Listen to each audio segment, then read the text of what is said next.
पिता परमेश्वर की महिमा हो। आज सुबह के समय के लिए मैं प्रभु को धन्यवाद देता हूँ। कल के दिन हम लोग ने शुरू किए थे दुख एक विषय में मनन कर रहे थे और दुख या विलाप ये विषय था। ऐसे 60वां अध्याय में और 20वां वचन में तुम्हारे सारे दुख के दिन समाप्त हो जाएंगे प्रभु ने कहा था। इसलिए इस वचन एक प्रतिज्ञा के वचन है और परमेश्वर हमारे दुखों को दूर करने के लिए आज भी चाहते हैं। परमेश्वर अपने बच्चों को दुखों को देखना नहीं चाहते हैं और हर दुख के पीछे और दुख के बाद एक निरंतर एक आशीष हमेशा बनी रहती है, ये मिलती हैं। तो ये इसलिए परमेश्वर अपने बच्चों को अपने बहुत बड़े एक निरंतर एक आशीष प्राप्त करने के लिए और दुखों में, कष्टों में और विलाप में डालकर परमेश्वर उनको ट्रेन करते हैं, उनको पवित्र करते हैं, उनको शुद्ध करते हैं। ये चीज़ हमको मालूम ना होना जरूरी है। ओके, उसके बाद यूहन्ना 16वां अध्याय में 20वां वचन में भी मैंने कहा था कि तुम्हारे दुख, तुम्हारे विलाप खुशियों में बदल जाएगा। प्रभु यीशु ने कहा अपने चेलों को, यीशु को भी यही है। यीशु आने से पहले भी परमेश्वर के वचन यही कहता है। यीशु भी अपने मुंह से कह दिया। आज भी हमारे दुखों को दूर करने वाला हमारे यीशु हमारे साथ रहने की वजह से हम प्रभु अपने जीवन को, अपने परिवार को परमेश्वर के हाथों में समर्पित करते हुए हम भय भक्ति के साथ परमेश्वर के मार्ग में चलेंगे। प्रभु यीशु हमारे संग रहकर हमें कभी नहीं छोड़ेगा, हाथ पकड़ कर ले चलेगा।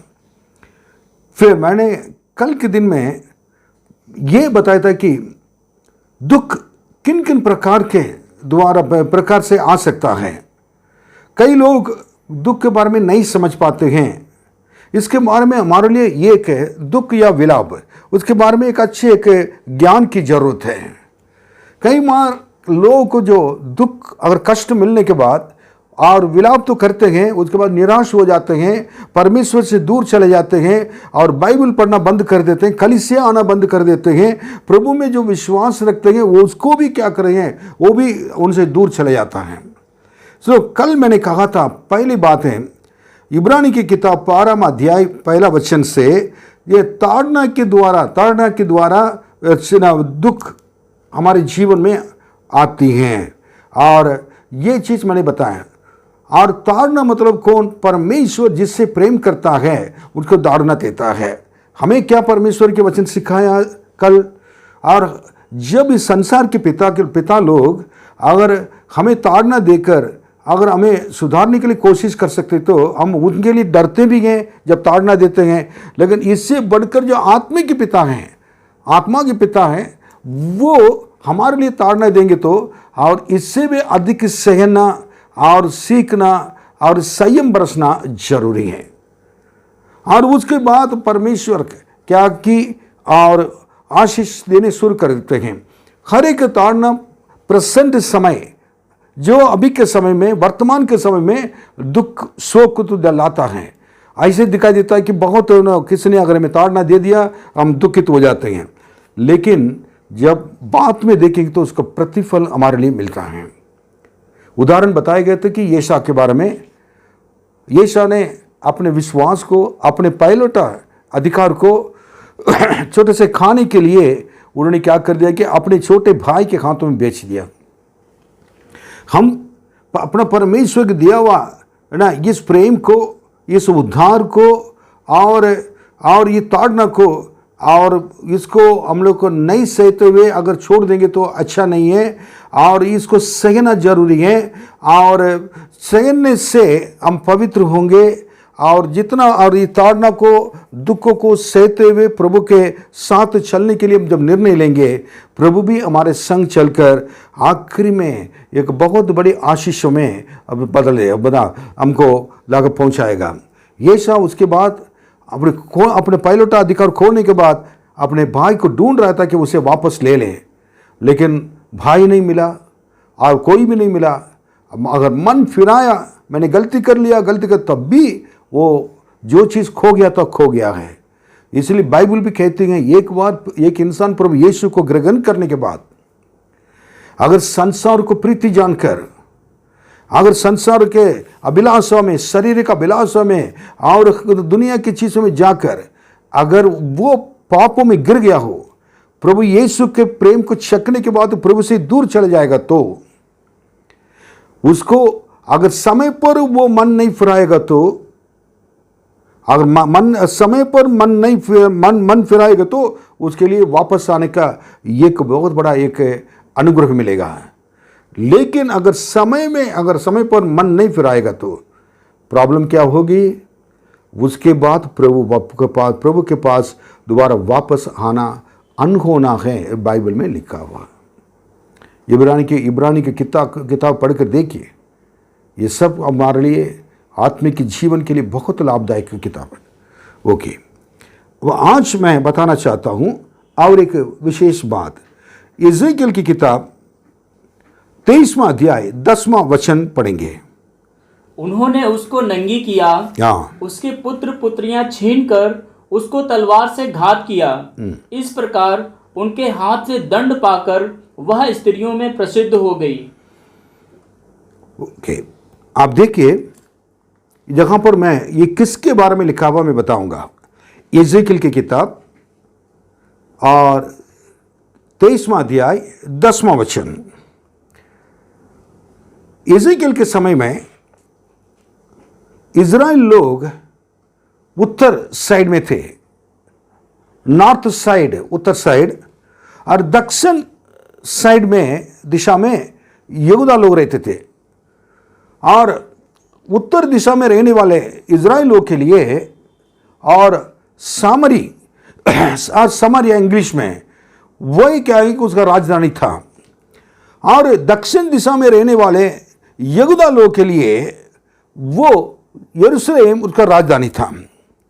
और लेकिन इन लोग ने परमेश्वर की बातों को नहीं मानकर परमेश्वर से क्या कि उन लोग को दूर चले गए थे, और उन लोग असीरियन लोग के साथ मिलकर और मिस्र देश के लोग के साथ मिलकर, असीरियन लोग के साथ मिलकर उन लोगों ने क्या कि उनके सारे क्या कि और गलत चीज़ों को, रीति रिवाज को पालन करने शुरू किए, उसमें चलने शुरू किए। और जो अन्य जाति लोग थे, असीरी लोग, वो क्या क्या करते थे मैं बताऊंगा इसको। उन लोग ने क्या कि पहली चीज़ तो कि इज़राइल लोग के बारे में बताऊंगा, और उन लोग व्यभिचार करने लगे और उनके सारे गलत रीति रिवाज को उन लोग को मानने लगे, अन्य जाति लोग का, उनके ईश्वर को, उनके देवी देवताओं की मूर्तियों को मानने लगे। उनके साथ युद्ध का एक, कहीं भी जाना हो युद्ध के लिए एक वाचा बांधते थे। ये किसके बारे में? और इज़राइलियों के बारे में। इस इज़राइलियों के बारे में अगर पढ़ेंगे तो जब मिस्र देश में थे इज़राइल लोग, और मिस्र देश के लोगों के ना उसके देवी देवताओं को इन लोग मानते थे कई लोग।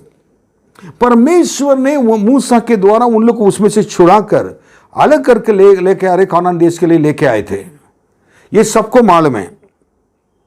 और उसके बाद परमेश्वर ने एक नया प्रमाण और परमेश्वर विधियों को दिया, व्यवस्था दिया, उस व्यवस्था को पालन करने के लिए, और मिस्र देश से बिल्कुल छुड़ाकर लेकर आकर उनका अपना नया एक व्यवस्था 10 आज्ञा देकर और भी व्यवस्था को देकर उनको परमेश्वर के साथ चलने के लिए प्रभु ने कहा था। लेकिन यही लोग हैं, उत्तर लोग हैं, और कुछ समय के बाद, काफ़ी समय के बाद उन लोगों ने उसको छोड़कर क्या कि दोबारा असीरियन लोग के साथ उनके और भी कई देशों के साथ उन लोगों ने क्या किया कि साथ मिलकर वाचा बांधकर चलने लगे और उन लोग के देवी देवताओं को मानने लगे। और तब परमेश्वर ने देखा मेरे इज़राइल लोग इसी प्रकार कर रहे हैं बोलकर, जिन लोग के साथ उन्होंने क्या कहा वाचा बांधे थे उनके हाथों में इनको परमेश्वर ने समर्पित कर दिया है, उनके हाथों में बिल्कुल पकड़वा दिया है। उन लोगों ने, असीरी लोग ने बंदुआई में उन लोगों को पकड़कर अपने बंदुआई में लेके गए थे। अब ये कहाँ इसमें लिखा हुआ, 23 अध्याय में लिखा हुआ है, अब 23:11 से 17 तक देखेंगे तो यहूदा लोग के बारे में लिखा हुआ है। यहूदा लोग के बारे में, यहूदा लोग परमेश्वर के लोग हैं, लेकिन परमेश्वर के ऊपर फुल्ली ना वो निर्भर न रखें, पूरा निर्भर नहीं रखें। परमेश्वर के साथ चलना छोड़कर, उनके साथ निर्भर रहने का छोड़कर उसने क्या कर दिया कि उन लोगों ने असीरिया, कल्देया और मिस्र देश के लोग के साथ उन्होंने क्या वाचा बांध लिया, और उन लोग और भी कई लोगों के साथ मिलकर उन्होंने उनके मदद मांग रहे थे, उनके रीति रिवाज को पालन कर रहे थे। अच्छा, इसके बाद मैं बताऊंगा उनके देवी देवताओं को मानने लगे। नंबर 1, पहले बात तो परमेश्वर पर निर्भर नहीं रखें, और दूसरी बात है कि असीरिया, कल्देया और मिस्र देश के साथ उन्होंने और उनके मदद मांगा, उनके साथ वाचा बांधा। तीसरी बात है उनके सारे देवी देवताओं को, उन लोग को माने, मूर्तियों को मानने लगे हैं।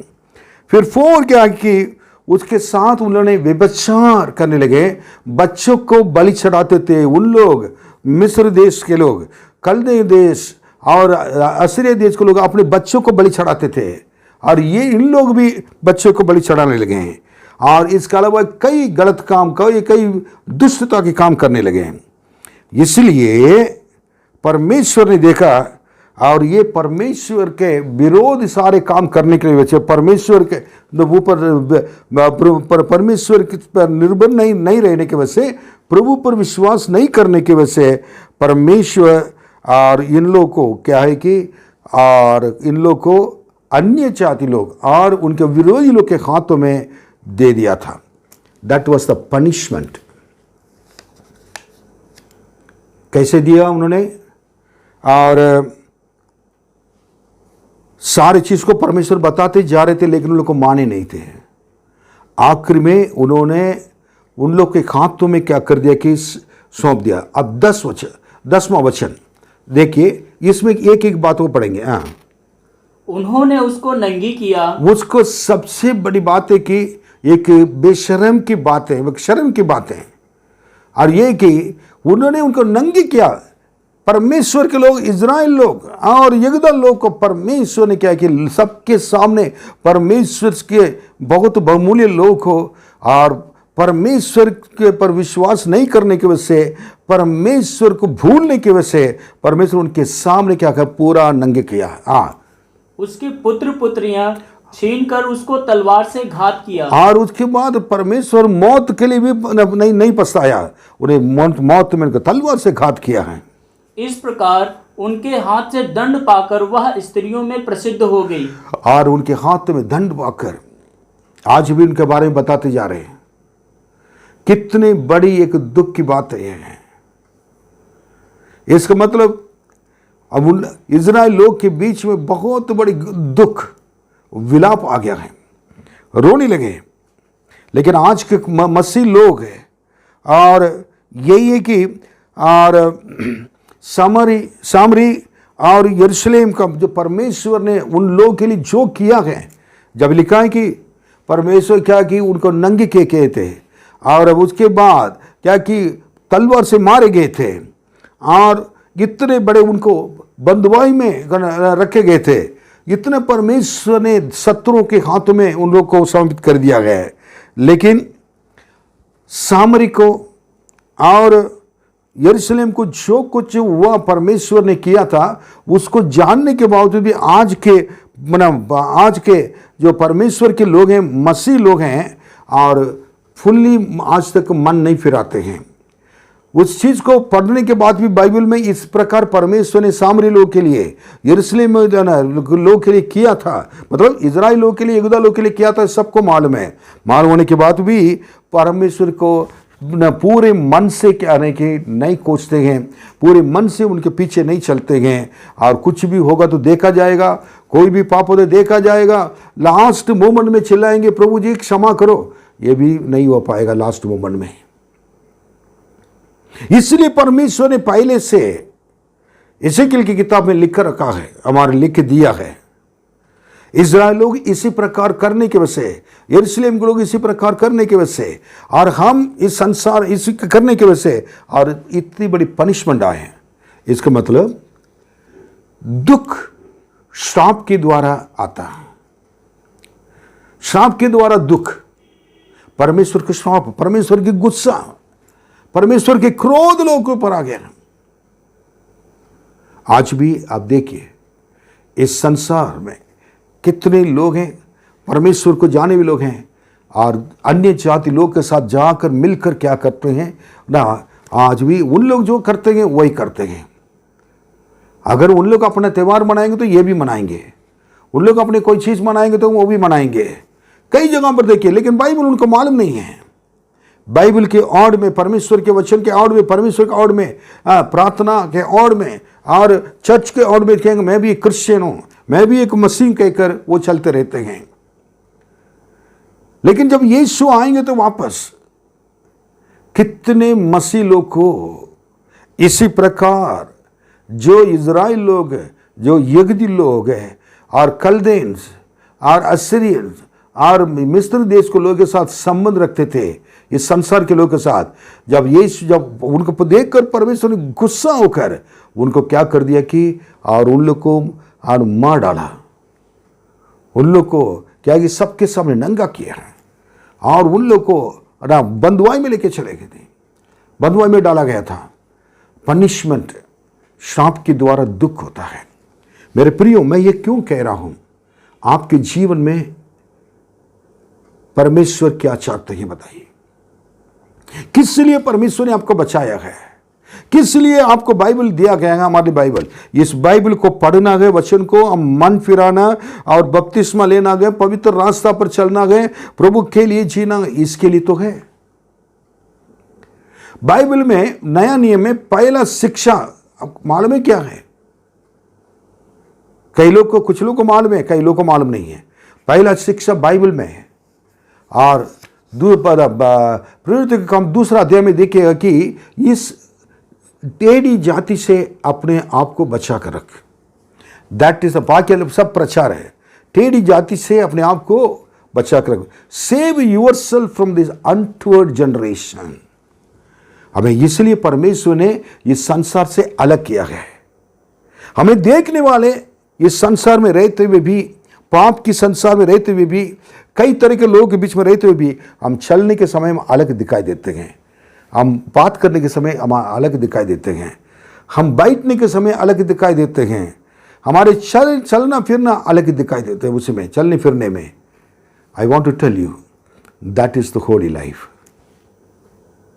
इसलिए यीशु ने कहा जैसा मैं पवित्र हूं तुम पवित्र बनो। यीशु मसीह का पवित्र था। आप आकर पहले बाइबल पढ़िए, प्रार्थना करें मैं पवित्र बन गया हूं। आपकी पवित्रता को परमेश्वर की जरूरत नहीं है। जैसा ही यीशु पवित्र थे उस पवित्रता में आपको पहुंचना जरूरी है। आपको देखने वाले प्रभु यीशु को देखें। आपको देखने वाले प्रभु यीशु हैं, ये यीशु हैं ऐसे कहें। हम सब अपने यीशु को दिखाने के लिए पैदा हुए हैं। यीशु ग्रहण किया है। यीशु को उठाकर चलने के लिए कंधे पर प्रभु ने हमें चुना है। यीशु के साथ दौड़ने के लिए, चलने के लिए प्रभु ने हमें चुना है। यीशु के साथ बैठने के लिए प्रभु ने चुना है। यीशु के लिए सेवा करने के लिए प्रभु ने चुना है। और यीशु के साथ मरने के लिए प्रभु ने चुना है। और यीशु के साथ एक दिन वापस चलना, उनके साथ दूसरे आगमन में उनके साथ चलकर उनके साथ हमेशा के लिए स्वर्ग राज्य में रहने के लिए यीशु ने हमें चुना है। कितने धन्य लोग हैं आप।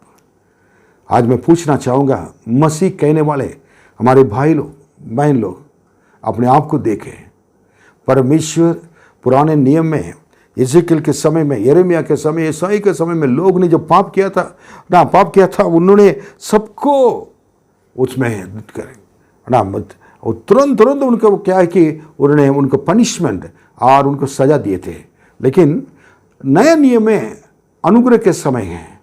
इस अनुग्रह के समय में हम इसको उपयोग कर प्रभु के नजदीक और आ जाना चाहिए। आपका हमको जो अनुग्रह मिला है उस समय लोग के लिए नहीं मिलता था। पुराने नियम में केवल स्पेशल लोग को परमेश्वर अनुग्रह दिखाते थे। लेकिन आज आपके परिवार बचा हुआ है, आपके बच्चे बचे हुए हैं, आप बचे हुए हो, कारण परमेश्वर का अनुग्रह है।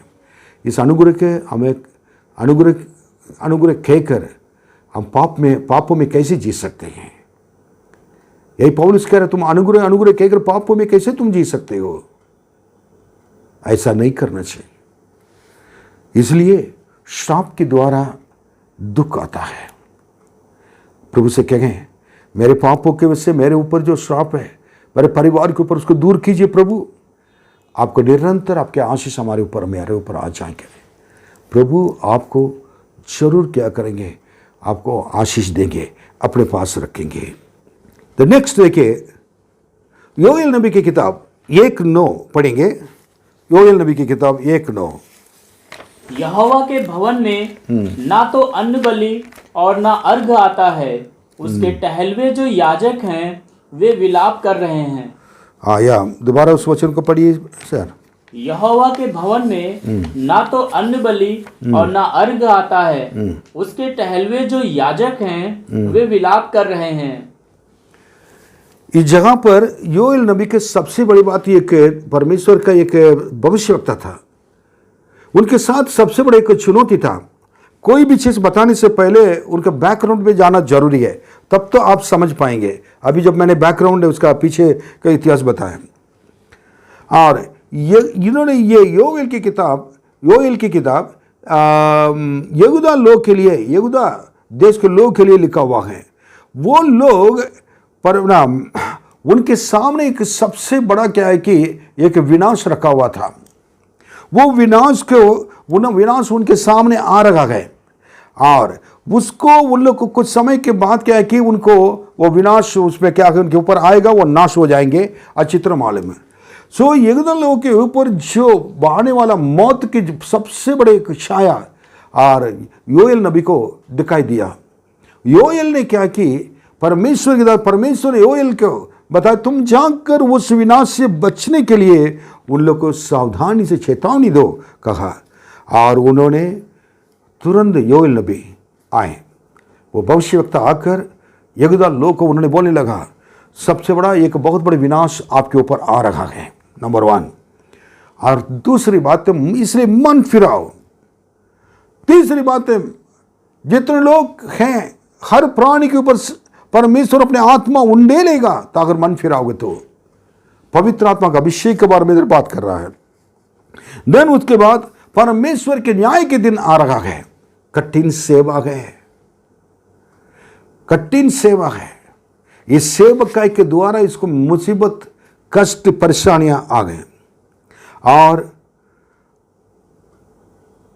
इसका कारण क्या है? यहूदी लोग क्या करते थे, ये विनाश को नहीं देख रहे थे।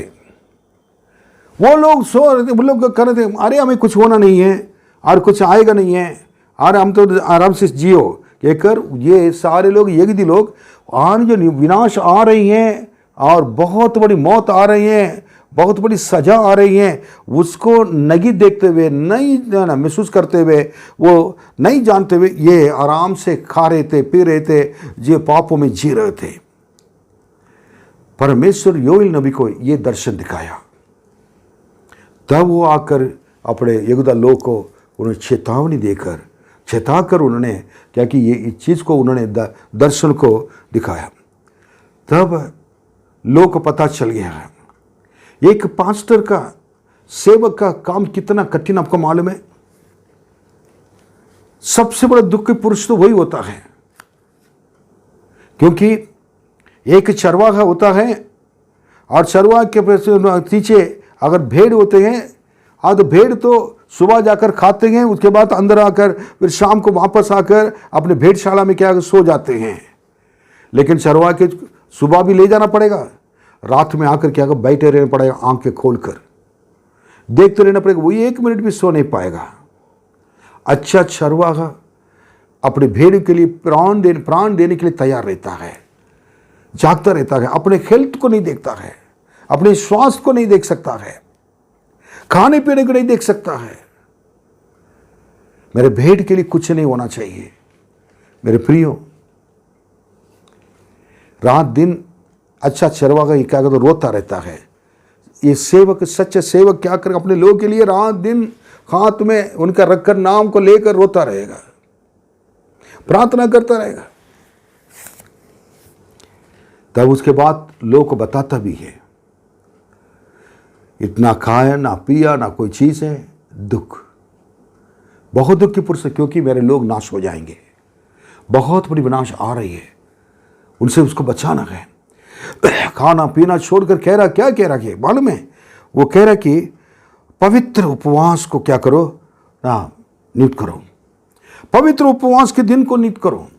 आप लोगों को प्रार्थना करने के लिए उपवास ना, पवित्र उपवास के दिन को नियुक्त करके प्रार्थना करने के लिए कह रहा है। और ये वचन थोड़ा सा आप अगर पढ़ेंगे तो भी ये अच्छा रहेगा। आप देखिए, आप एक इसे अच्छा 13 पढ़िए, 13 से थोड़ा क्लियर और होगा। हे याजकों, हे याजकों, गटी में टाट बांधकर हाँ। छाती पीट पीट कर रो।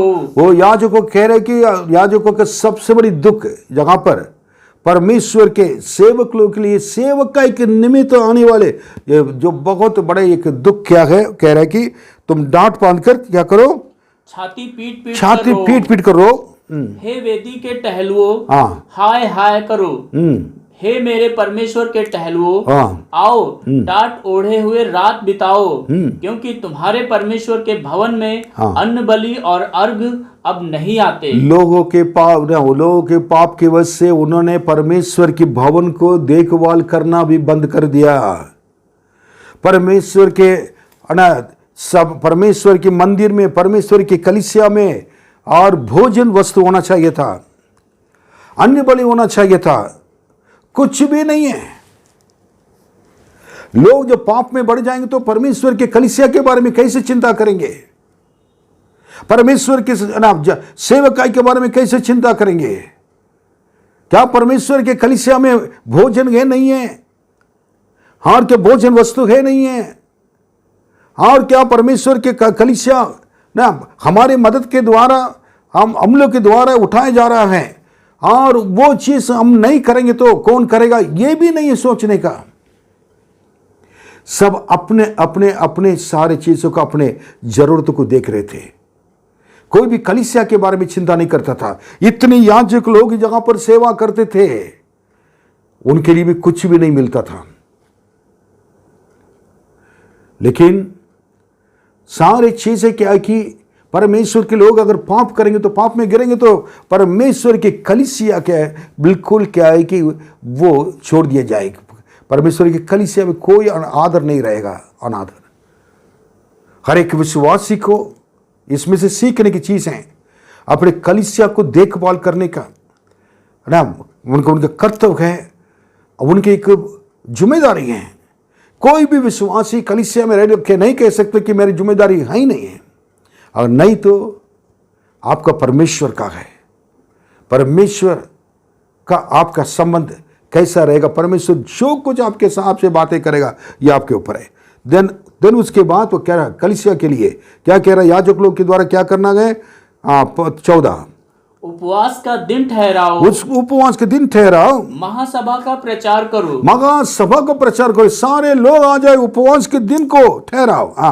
पुरनियों को वरन देश के सब रहने वालों को भी अपने परमेश्वर यहोवा के भवन में इकट्ठा करके, अब एक ही रास्ता के सारे लोग को, पुरनियों को, सारे लोग को परमेश्वर के भवन में सब इकट्ठा करके उसकी दुहाई दो, उसकी दुआएं सब प्रार्थना करने के लिए कहो। Is it ordinary ministry? Is it not an ordinary ministry? अच्छा मैं कहूंगा तो आए सारे लोग प्रार्थना करेंगे, उपवास करेंगे, एक इधर भागेगा, एक उधर भागेगा, एक उधर भाग सकता है। आजकल कलीसिया में हो रहा है। संडे के दिन काफी लोग दिखाई देते हैं, लेकिन उपवास के दिन प्रार्थना करोगे तो कोई नहीं आता जल्दी, बहुत कम लोग आते हैं। बाइबल स्टडी में, बाइबल अध्ययन करने के लिए अगर बुलाएंगे तो कम लोग आते हैं। कारण योवेल की किताब पढ़िएगा, योवेल के सेवा बहुत दुख की सेवा था। दुख सेवकाई के निमित्त आ सकता है, आता है। दुख सेवकाई के निमित्त आती है। सेवा करने वाले एक सेवक का जीवन दुख से भरा रहता है, रात दिन उसके लिए नींद नहीं होता है, उसका शरीर क्या होता है कि और बिल्कुल बिगड़ जाता है शरीर के स्वास्थ्य, क्योंकि वो रो रो कर परमेश्वर के लोग के लिए रोज घुटने पर रहकर मांगता रहता है। कह रहे कि पवित्र उपवास के दिन को नियुक्त करो, ठहराओ और महा सभा को इकट्ठा करो। लोग क्या करेंगे, लोग सारे लोग आकर सारे पुरानियों को बुलाओ, सारे लोग परमेश्वर से पुकारें, चिल्लाएं। फिर उसके बाद 15 वचन, पहला अध्याय होगा। उस दिन के कारण हाय, क्योंकि यहोवा का दिन निकट है, क्योंकि परमेश्वर का दिन निकट है। वह सर्वशक्तिमान की ओर से, वो सर्वशक्तिमान की ओर से सत्यानाश का दिन होकर आएगा। सत्यानाश का दिन होकर आएगा। इसलिए परमेश्वर का दिन आने वाला है। आज भी सबसे बड़ा दुख की सेवा है एक पास्टर का, एक सेवक का है, एक इवेंजलिस्ट का है। परमेश्वर के नाम से पुकारना पड़ता, लोगों को चेतावनी देना पड़ता है। आज ताड़ना को कोई पसंद नहीं करता है। कलीसियाओं में ताड़ने वाली कलीसिया खरी शिक्षा को पसंद करने वाले नहीं है। बाइबल में लिखा है, लोग अपने कानों को कुचली के कारण अपने मन के अनुसार, मन की पसंद के अनुसार अपने सेवक को लिए ठहराने के लिए कोशिश करेंगे, वही उनके लिए विनाश का कारण बनेगा। खरे उपदेश की वजह से, खरी शिक्षा की वजह से हम पवित्र हो जाते हैं और परमेश्वर की जल्दी आने वाला है। इसलिए सर्वशक्तिमान परमेश्वर का आना बहुत बहुत निकट है। इसलिए सेवकाई के द्वारा और दुख आते हैं। मेरे सेवक लोग, आपने सेवकाई में रहते हुए अगर दुख आपने सहा हो, अगर सहते आ रहे हो, आपके कलीसिया के लोग आपको देखभाल नहीं कर रहे हो, चिंता करने की जरूरत नहीं है। महान परमेश्वर आज भी है। हर एक विश्वासी जो परमेश्वर के साथ चलता है, परमेश्वर के पीछे चलता है, परमेश्वर के वचन को मानते हैं, वो अपने अपने कलीसिया को देखभाल करना उनके लिए एक बहुत बड़ी एक जिम्मेदारी है। ये जिम्मेदारी से कोई भी विश्वासी क्या नहीं कर सकता है और उसको भाग नहीं सकते। पास्टर आपके परिवार में एक पिता है, पास्टर का परिवार है, उनको आपको देखभाल करना बहुत जरूरी है, क्योंकि वो आपके लिए प्रतिदिन परमेश्वर के सम्मुख में घुटने पर रहते हैं। आपके लिए न आपके परिवार को अपने हाथ में रखकर आंसू बहाते रहते हैं। आपके परिवार के लिए एक जिम्मेदारी व्यक्ति वही है। आपको और आपके प्रति और आपके परिवार के प्रति और सारे कलीसिया को लेकर और कलीसिया के विषय में परमेश्वर के सामने एक दिन उनको हिसाब किताब देना है। मिशनरी चर्च के जितने लोग हैं, अगर कोई भी गलती भी करेगा तो परमेश्वर मुझसे मांगेंगे हिसाब किताब। ये क्यों ऐसा है? मेरा काम उनको बताना है।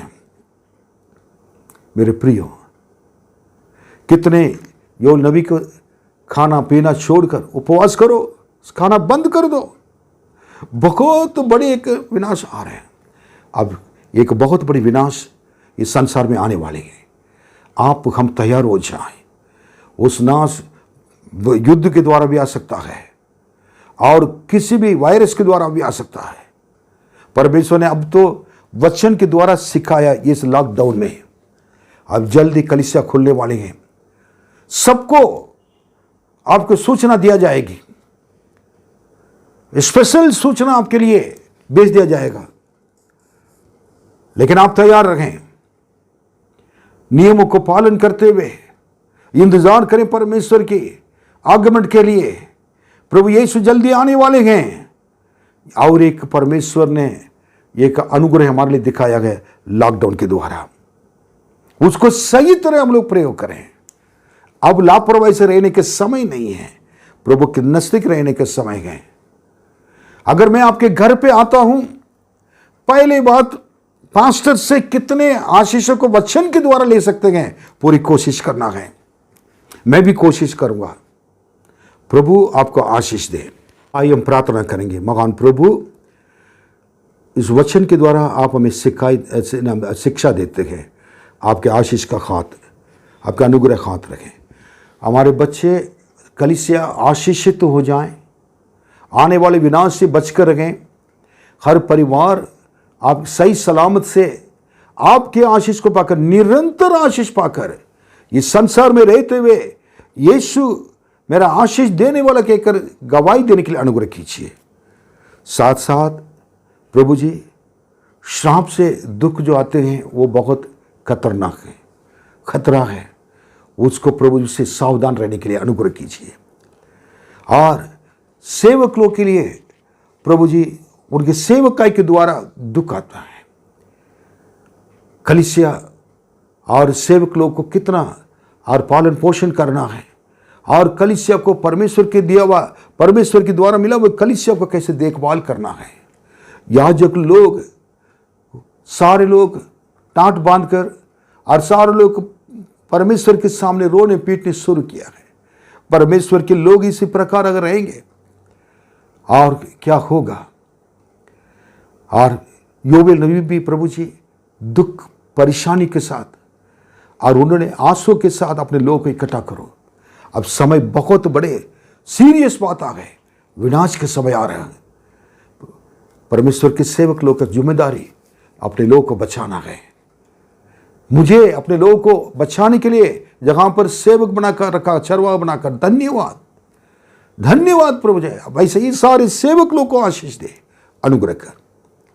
इसी प्रकार अपने लोग के लिए जिए, अपने परमेश्वर के लिए जिए, लोगों के लिए अपने प्राण देने के लिए भी तैयार रहें। अच्छी शिक्षा दे। आपके कलीसिया जहां भी हो, कोई भी कलीसिया संस्था को सबको आशीष दे। यीशु के नाम में मांगते हैं, आमीन।